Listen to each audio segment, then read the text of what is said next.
भारत के वज़ीर-ए-आज़म नरेंद्र मोदी हैं फ्रांस के अंदर। ये तस्वीरें आप देखिए किस गर्मजोशी के साथ प्रधानमंत्री नरेंद्र मोदी और इमैनुअल मैक्रों की मुलाकात हुई है। मोदी साहब और फ्रेंच प्रेसिडेंट जो हैं उनकी आपस में बनती है, दोस्ती है। और इसी के मद्देनजर आप देखिए फ्रांस जो है भारत को इनवाइट करता है G7 समिट के लिए। इंडियंस ने एक वहां पे भारत इनोवेट्स के नाम से एक कॉन्फ्रेंस भी कराई है, टॉक कराई है या उसको जो भी कह लें, जहाँ पे एमरल मैक्रोन ने भी बात की है। और सबसे बड़ी बात है कि इस विजिट के अंदर डिफेंस कोऑपरेशन की बात हो रही है, न्यूक्लियर सिविल न्यूक्लियर एग्रीमेंट की बात हो रही है, रेयर अर्थ मिनरल्स की बात हो रही है। 10 जून को प्राइम मिनिस्टर मोदी को मुबारकबाद दी जाती है, प्रेसिडेंट ट्रंप की जानिब से उनकी तारीफें की जाती हैं, जॉर्जिया मेलोनी भी ट्वीट करके उनको मुबारकबाद देती हैं। नरेंद्र मोदी वाकई रिकॉर्ड तोड़ चुके हैं जवाहरलाल नेहरू का, इंदिरा गांधी का लॉन्गेस्ट सर्विंग प्राइम मिनिस्टर होने का। भारत को जो स्टेचर है दुनिया में, ये जो उसका बढ़ता हुआ स्टेचर है, उसकी कदर करते हैं। Narendra Modi is the longest serving prime minister, elected prime minister. आज से चंद घंटे पहले एक बार फिर आज़ाद कश्मीर में रालाकोट के बाहर ईदगाह के मुकाम पे रेंजर्स ने आज़ाद कश्मीर के मुजाहिरीन पे, जिन्होंने धरना दिया हुआ था, उन पे फायरिंग कर दी। 2 अफराद के जाँ बहक होने की इत्तलात आ रही।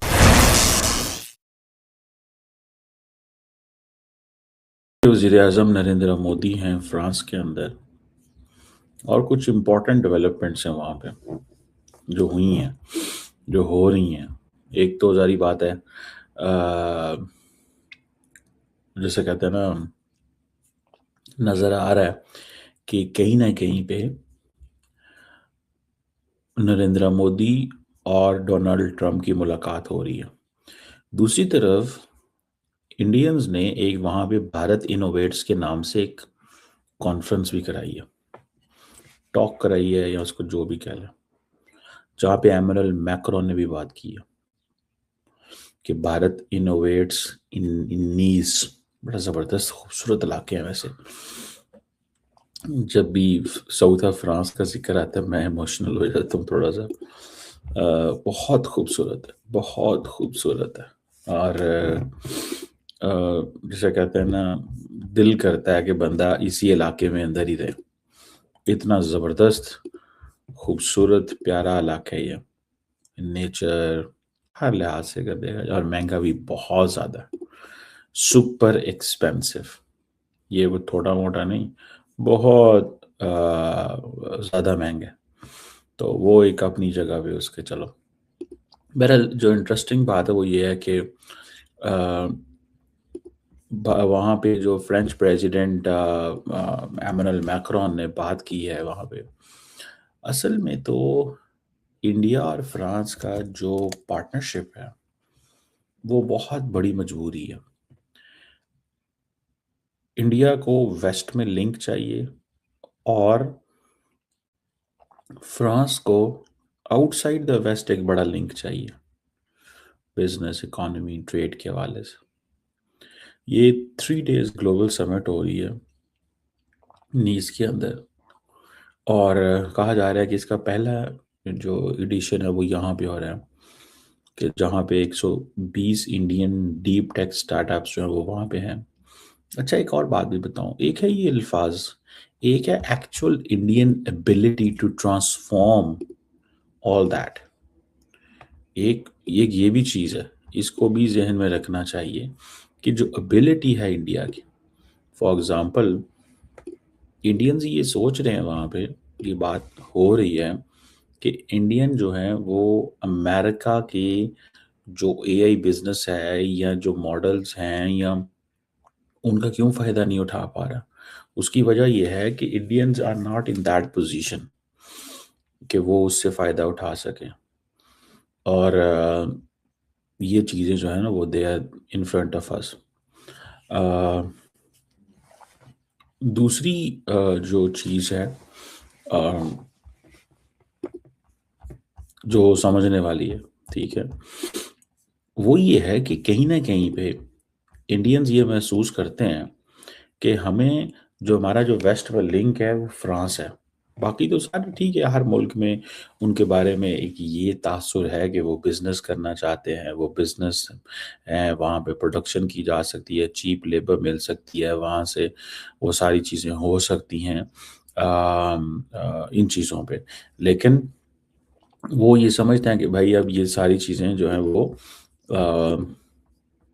हमारे सामने ज़रूर हैं, लेकिन हम इंडिया से वो फ़ायदा नहीं उठा पा रहे जो दुनिया समझ रही थी। मिसाल के तौर पे मैं आपको थोड़ी सी इसमें एक लिंक जो है वो इस्टेब्लिश करने की कोशिश करता हूँ in terms of Indian economy, in terms of all that what can happen.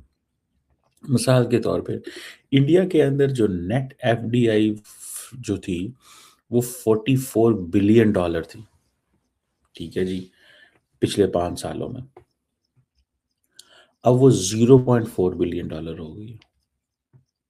India fastest growing major economy है। इंडिया की जो आउटवर्ड इन्वेस्टमेंट स्टॉक है वो $210 बिलियन है। इट मीन्स कि Indians people are not trusting now.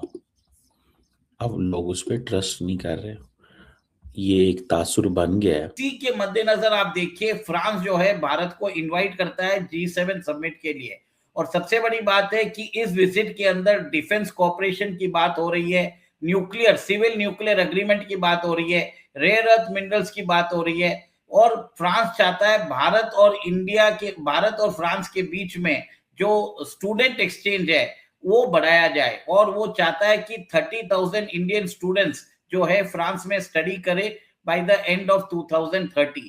तो ये एक तरह से जो फ्रांस और भारत के बीच में जो स्ट्रेटेजिक पार्टनरशिप है उसको एक कदम आगे लेके जाने वाला है अंबर जी। और सबसे बड़ी आप बात देखिए कि इसके अंदर फ्रांस ने हमको एक तरह से पूरा सपोर्ट करने की बात की है। ये डील के अंदर सिर्फ आप ये समझ लीजिए रफाल की बात नहीं हो रही है, भारत को जो क्रिटिकल वेपन सिस्टम्स है वो सारे डिफेंस सिस्टम्स की बात हो रही है। इनफैक्ट फ्रांस हमको स्कॉर्पियन जो सबमरीन्स है वो भी देने को तैयार हो चुका है। सबसे बड़ी बात है इससे दोनों कंट्रीज जो हैं एक तरह से दोनों कंट्रीज के बीच में बॉन्डिंग बढ़ेगी, और नए वर्ल्ड ऑर्डर के अंदर दोनों एक तरह से एक क्रेडिबल फोर्स बन के उभरेंगे। जी उमेश जी, यहाँ पर एक और सवाल मैं आपसे जानना चाहूंगी कि क्या इंडियन मिसाइल्स और जो इंडिजिनस सिस्टम है उनका इंटीग्रेशन जो है वो स्ट्रेटेजिक ऑटोनॉमी को और ज्यादा मजबूत करेगा? डेफिनेटली करेगा अंबर जी, क्योंकि आज आप देखिए कि फ्रांस की जो मीटियोर मिसाइल्स है BB-RAM मिसाइल्स उसका दाम है 26 से 28 करोड़। हमारे यहाँ पर जो हम BB-RAM मिसाइल्स बनाते हैं वो 11 करोड़ में बना सकते हैं।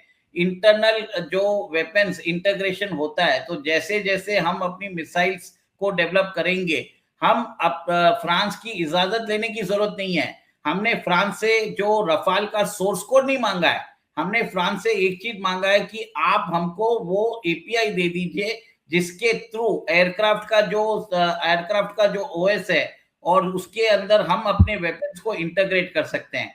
साथ में उन्होंने डेटा सिक्योर लिंक भी मांगा है ताकि जो सीमलेस कम्युनिकेशन हो सके between the French and others communication systems with in India. और सबसे बड़ी बात है कि फ्रांस जो है भारत के अंदर इन्वेस्टमेंट भी कर रहा है, और डसॉल्ट एविएशन ने जेवर एयरपोर्ट के पास जमीन भी ले ली है, और यहाँ पर भारत के अंदर MRO फैसिलिटी खोलने को तैयार हो चुका है। और उसके अलावा साफरान भी भारत के अंदर जो है उसने भी यहाँ पर डेवलपमेंट फैसिलिटी चालू कर दी है। अंबर जी, सबसे बड़ी बात है कि भारत को फ्रांस ने इनवाइट किया है कि आप 6th जनरेशन फाइटर एयरक्राफ्ट के प्रोग्राम में भी आ सकते